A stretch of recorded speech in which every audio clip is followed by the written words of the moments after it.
पहली बात तो भारत धर्मनिरपेक्ष नहीं है। नेताओं ने हमको पढ़ा दिया और हमने उसको सुन लिया। धर्म के लिए अंग्रेजी में कोई शब्द ही नहीं है। रिलीजन धर्म नहीं होता।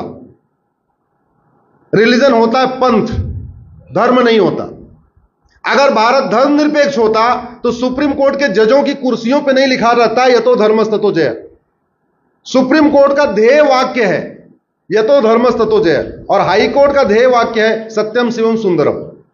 अगर ये भारत धर्मनिरपेक्ष होता तो न हाई कोर्ट के जज की कुर्सी पे लिखा होता सत्यम शिवम सुंदरम, न सुप्रीम कोर्ट की जज की कुर्सी पे लिखा होता यतो धर्मस्ततो जय। ये बहुत बड़ी गलतफहमी है। भारत धर्मनिरपेक्ष नहीं है, भारत पंथ निरपेक्ष है। अब सवाल ये आया कि वेद पुराण पढ़ा सकते हैं तो बाइबल कुरान क्यों नहीं पढ़ा सकते? सरदार जी शायद यही बात कहना चाह रहे हैं, नहीं कह पा रहे, मैं कह दे रहा हूं। बिल्कुल नहीं पढ़ा सकते, बाइबल कुरान नहीं पढ़ा सकते। क्यों? क्योंकि बाइबल में सभी इंसान को एक समान नहीं माना जाता, लेकिन हमारा संविधान कहता है सब एक समान है। बाइबल में क्रिश्चियन और नॉन क्रिश्चियन के बीच में भेदभाव है, इसलिए बाइबल नहीं पढ़ाई जा सकती, कुरान नहीं पढ़ाई जा सकती। कुरान नहीं पढ़ाई जा सकती क्यों? क्योंकि कुरान में इस्लाम और नॉन इस्लाम, मुस्लिम और गैर मुस्लिम को समान नहीं माना गया है, उसमें भेदभाव किया गया है। वेद पुराण ये नहीं कहता है कि आप, वो कहता ही नहीं है कि आप सिख हो कि जैन हो कि हिंदू हो कि मुस्लिम, कुछ नहीं कहता। वो तो कहता है अष्टांग योग का पालन करो, यम नियम का पालन करो, स्वाध्यायी बनो, सदाचार करो, इस तरीके की बातें हैं। इसलिए वेद पुराण पढ़ाया जा सकता है। सनातन, आप इसको दो तरीके समझिए।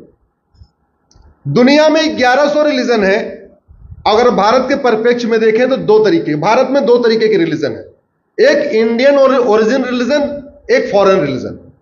एक वो रिलीजन है, रिलीजन और धर्म में सरदार जी, अब आप, अरे सरदार जी सवाल पूछ लिया जवाब नहीं सुन रहे हो। हाँ आपने पूछा, सुन तो लो। भारत में दो तरीके के पंथ हैं, रिलीजन है, धर्म नहीं। धर्म तो पूरी दुनिया में एक ही है, सनातन धर्म। दो तरीके के पंथ हैं, एक इंडियन ओरिजिन के रिलीजन, एक foreign religion. Sikhism, Jainism, Buddhism Bharat में शुरू हुआ, इसको कहते हैं इंडियन रिलीजन। क्रिश्चियनिटी, इस्लाम, ये फॉरेन में हुआ, इसलिए इसको कहते हैं फॉरेन रिलीजन। और इंडियन रिलीजन और फॉरेन रिलीजन में अंतर क्या है समझिए। Indian religion, Jain, Buddhism, Sikhism और हिंदुज्म में महिलाओं को बहुत सम्मान दिया गया है, महिलाओं को पूजनीय रखा गया है।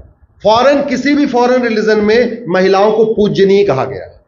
इंडियन रिलीजन में इंसान इंसान में भेदभाव नहीं किया गया है। गुरुवाणी में कहीं लिखा हुआ, आप मुझे बताओ कि हाँ जो सिख पंथ माने वो तो ठीक, जो सिख ना माने वो गलत है, कहीं लिखा है? नहीं लिखा है। गुरु ग्रंथ साहिब में कहीं लिखा है क्या? नहीं लिखा है। उसमें लिखा हुआ है। इसलिए पहली बात तो दुनिया में धर्म एक है, पंथ अलग अलग है। लेकिन जो लोग ये कहते हैं कि सब धर्म एक समान है, बिल्कुल गलत बात है। जब सबकी किताबों की शिक्षा अलग अलग है, किताबों में ऊंच नीच का भेदभाव है, कुछ किताबों में छुआछूत की बातें हैं, तो सब एक समान कैसे हो सकते? हाँ, हिंदुज्म, जैनिज्म, बुद्धिज्म, सिखिज्म की लगभग टीचिंग एक जैसी है। न किसी में धर्मांतरण करना सिखाया गया है, न किसी को यह सिखाया गया है कि जो न माने उसको कत्ल कर दो। कहीं ये नहीं लिखा गया कि जो नहीं मानता उसको कैसे भी करके धोखा दे के, लालच दे के, प्यार से उसको कन्वर्ट करके लाओ। न गुरु ग्रंथ साहिब में लिखा है, न कहीं जैनिज्म में लिखा है, न बुद्धिज्म में लिखा गया, न सिखिज्म में लिखा है, न सनातन धर्म में लिखा गया। इसलिए भारत धर्म निरपेक्ष नहीं है, भारत पंथ निरपेक्ष है। और ये बातें इसलिए नहीं पता है क्योंकि हम लोगों को, इसलिए वेद पुराण को पढ़ाना जरूरी है। हमारे बच्चों को पता रहे, हमारे पास हर चीज का जवाब हो, हम कहीं अवाक न हो जाए। उसका एक ही तरीका है कि भारत में सनातन शिक्षा लागू हो। सनातन शिक्षा लागू होती ना आप ये सवाल पूछते, ना मैं आपको जवाब देता। अविश्वास प्रस्ताव के दौरान माननीय मुख्यमंत्री जी ने भी, माननीय प्रधानमंत्री जी ने भी ये चिंता व्यक्त की थी बिजली की रेवड़ी के ऊपर। आपने भी PIL लगा उसके ऊपर कुछ क्या आगे क्या कार्रवाई नहीं कुछ आपकी एक्सेप्ट होगी बता दें, मैंने सुना। एक्चुअली PIL मेरी चल रही है सुप्रीम कोर्ट में और बहुत ही महत्वपूर्ण बिंदु है। इस समय राज्यों पे 1.5 लाख करोड़ का कर्जा है। 150 लाख करोड़ टोटल भारत के ऊपर कर्जा है। 70 लाख करोड़ का कर्जा राज्यों पे है, 80 लाख करोड़ का कर्जा केंद्र पे है। टोटल 150 लाख करोड़ का कर्जा है। 6 लाख करोड़ जो है उत्तर प्रदेश पे है, 3.5 लाख करोड़ या 4 लाख करोड़ मध्य प्रदेश पे है। ऐसा कोई ऐसा राज्य नहीं है जो घाटे में नहीं है।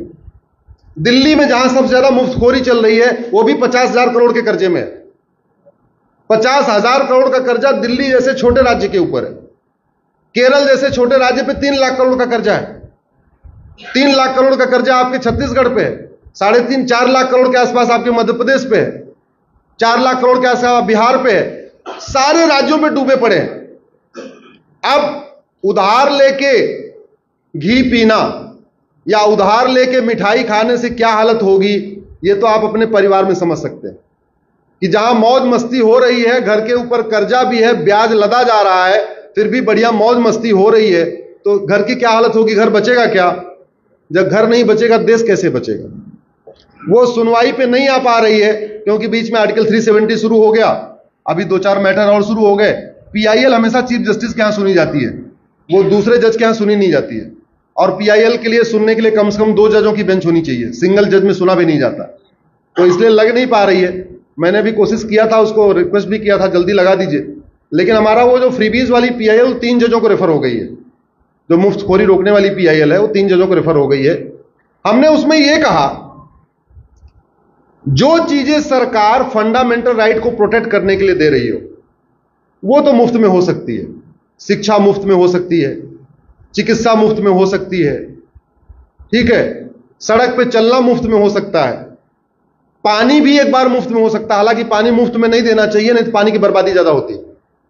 पानी असीमित नहीं है कि उसको मुफ्त में दे दिया जाए, इसलिए पानी भी बहुत कंट्रोल में। हाँ, कुछ लीटर दिया जा सकता, भाई ठीक है इतने लीटर गरीब आदमी है तो पानी मुफ्त में दे दिया, लेकिन ऐसी मुफ्त में नहीं होनी चाहिए। और वैसे भी हमारे पास तो 4% पानी है, तो बहुत ही इंपॉर्टेंट मुद्दा है। सुप्रीम कोर्ट भी उस पर एग्री है, इसलिए 2 जजों की बेंच के बाद 3 जजों को रेफर कर दिया है। और पार्लियामेंट में भी चर्चा हुई है, माननीय प्राइम मिनिस्टर ने भी उस पर कई बार उसको बोला है मुफ्त की रेवड़ी। अभी मैं देखता हूं अगर संसद में बिल आएगा नहीं आएगा, नहीं तो हम सुप्रीम कोर्ट में कुछ न कुछ करेंगे।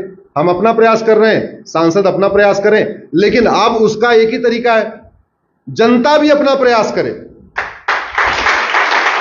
अभी नेताओं को लगता है जनता मुफ्तखोर है, नेताओं को यह लगने लग गया जनता मुफ्तखोर है, और बाकी पूरी जनता इसकी चिंता करे चाहे ना करे, कम से कम टैक्स पेयर तो करे जिसके जेब से पैसा निकल रहा है।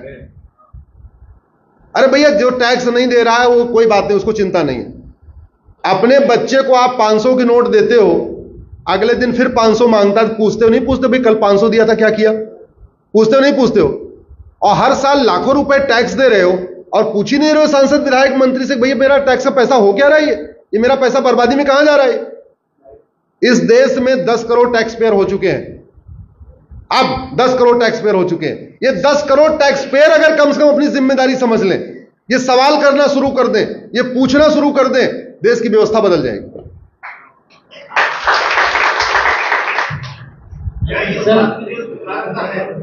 चाहे वो मुख्यमंत्री योजना हो चाहे प्रधानमंत्री योजना हो, योजना को नीचे तक लाया तो जाता है, लेकिन कुछ ऐसे लोग भी हैं हमारे बीच में है वो तो उसके पात्र न होते हुए भी उसका लाभ उठाते हैं। क्या उसके लिए वो कानून है या कोई ऐसा दंड संहिता है कि उसको भी दंड मिले, कि उसका लाभ भी ले रहा है वो पात्र भी नहीं है? इसका एक ही तरीका है, भ्रष्टाचार हमारी बहुत बड़ी समस्या है। भ्रष्टाचार पे मेरी एक PIL चल रही है, 1 नेशन 1 टैक्स कोड पे, आप लोग गूगल कर लेना, वो चल रही है। उसके लिए सारे टैक्स खत्म करना पड़ेगा, प्रॉपर्टी को आधार से लिंक करना पड़ेगा, बड़ी नोट को बंद करना पड़ेगा। 100 रुपए से बड़े नोट की जरूरत नहीं भारत में। उसमें कई सारी ऐसी व्यवस्था है, लेकिन अलग विषय है। हाँ, झूठ बोलना अपराध हो जाए, बस आदि समस्याओं का समाधान। केवल झूठ बोलने पे झूठा एफिडेविट देने पे, झूठा बयान देने पे, झूठी बात कहने पे, झूठा फॉर्म भरने पे 10 से 20 साल सजा हो जाए, कानून बन जाए, समस्या ठीक हो जाएगी। अपने आप सब ईमानदार हो जाएंगे। अदरवाइज कथा सुनने से और ये करने से वो करने से लोग ईमानदार बहुत कम होंगे। कानून ज्यादा इंपॉर्टेंट है।